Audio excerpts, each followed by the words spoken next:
everybody, Sailor Moonbeam here. I decided to post an updated Altour, Crystal Altour tour. I have a few pieces that have been added since it's getting a little bit crowded, but that's okay. Crystals are probably my favorite thing, so it's expected. But we're gonna start with the middle here. And I'm going to go into a little bit of detail and just go over every crystal a little bit more close up. And I do have other crystal displays in my home, so for future videos I'm going to go over those as well. Little crystals on the windowsill, in the house, and so on. So we have two selenite log candle holders, and obviously they're just so beautiful, and three gorgeous crystal clusters and a beautiful celestite geode. And I want to almost show you guys how big these things are because they're not tiny. Look at that. Oh my goodness. And here I have a Swarovski Lotus crystal holder. I got this from an antique mall for half the price of the retail value, so that was exciting. This is one of the first expensive crystals that I ever decided just to purchase. It was definitely worth it. It's one of my most beautiful crystals in my opinion. Let's see this close up. Oh my gosh, so beautiful. So beautiful. It's like I don't even know, a stalactite almost. I'll put this down. Okay. And if you notice something about my crystal altar, it's very symmetrical. The reason why is because I have a tendency to buy everything in twos, so it just ends up working out that way. And just strange synchronicities with my gems, like for example, this and this are mini versions of this and this, and that, you know, I got them years apart from each other, but I bought them all separately and it just happened to work out that way. I did get these two little ones together though. Here's a big crystal cluster, and for size reference, this is my hand. I have small hands. I'm only 4 feet 11. And this is actually, believe it or not, this is my most expensive crystal.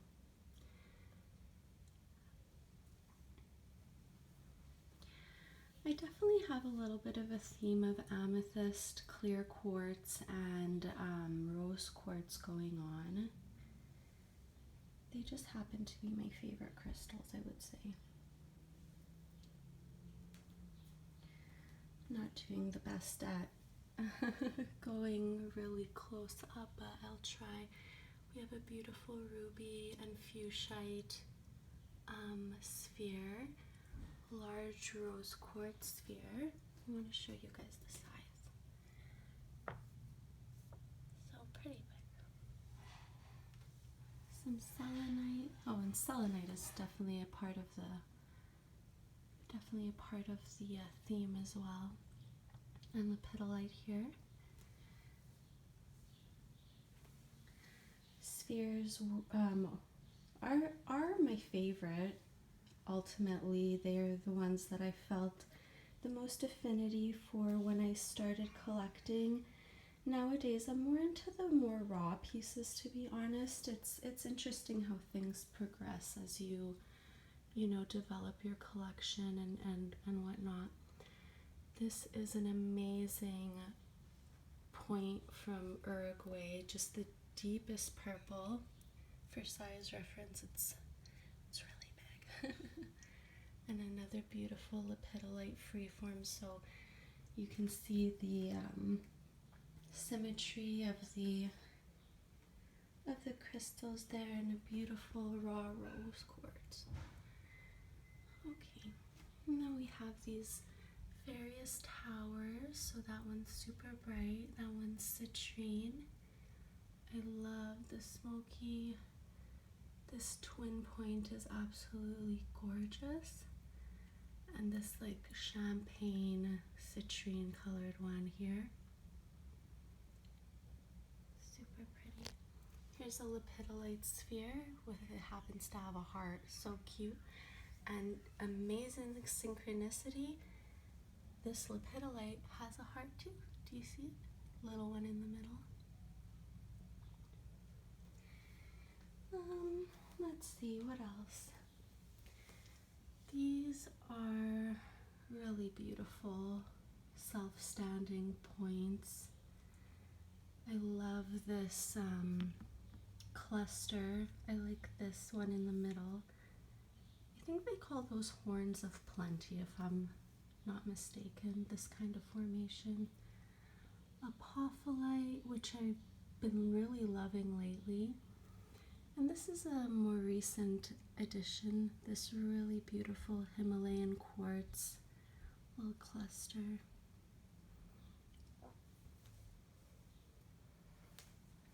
On this side,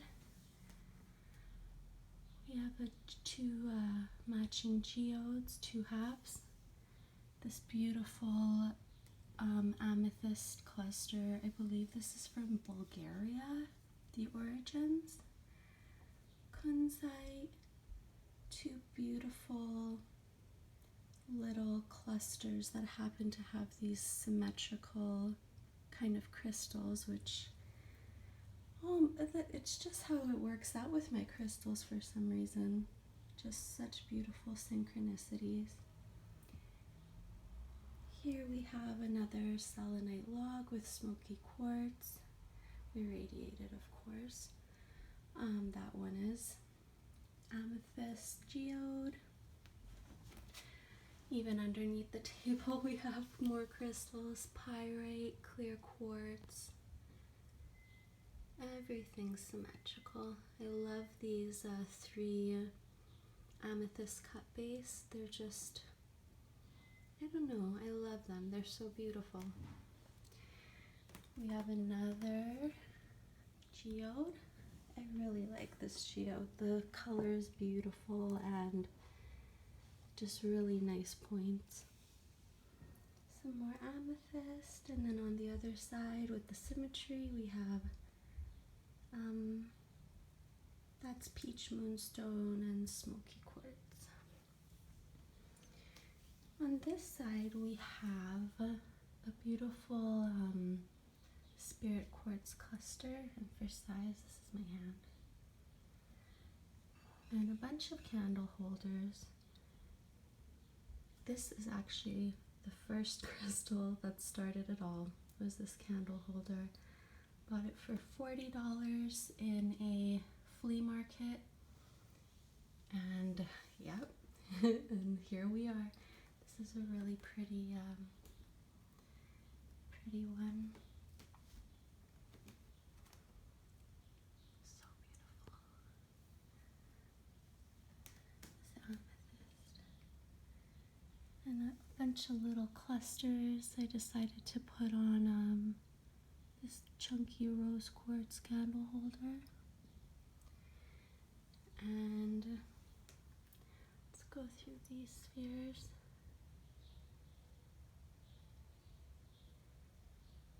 I've been collecting it's been a couple of years now.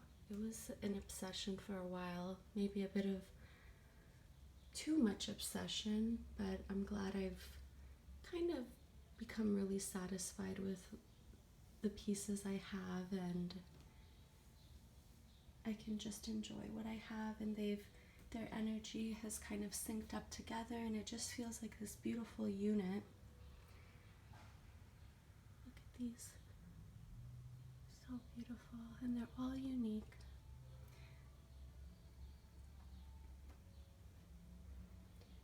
Believe it or not, guys, I have a lot more crystals, but these are the ones I choose to put on my altar. And I would love to show you them more up close, so stay tuned for those kinds of videos. This is a really special piece because it's a citrine sphere, so pretty difficult to come by. Just step back so you guys can see the altar in its full effect. So beautiful. Oh, and I forgot to go over these cute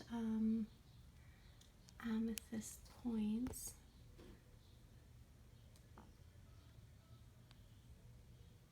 These are from the same store. I bought them at different times though.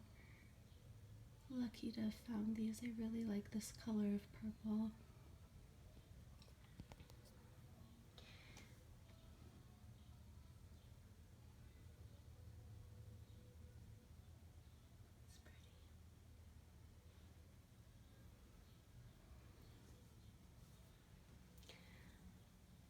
Okay guys, that's about it for now. So thank you for watching. Oh, the last thing I want to show is these points.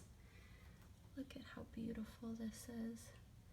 This is from Arkansas, so they have really beautiful quartz specimens coming out of Arkansas. And here's another one. I believe this one's from Arkansas as well, but it has the pretty fairy dusting on it, where the crystal grows and then the mineral rich water falls and then new crystals begin to develop. So beautiful.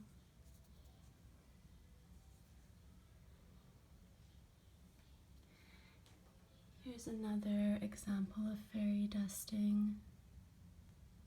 So beautiful. When I first saw this point, I thought this was damaged, so I kind of always ignored this piece when I was at the crystal store.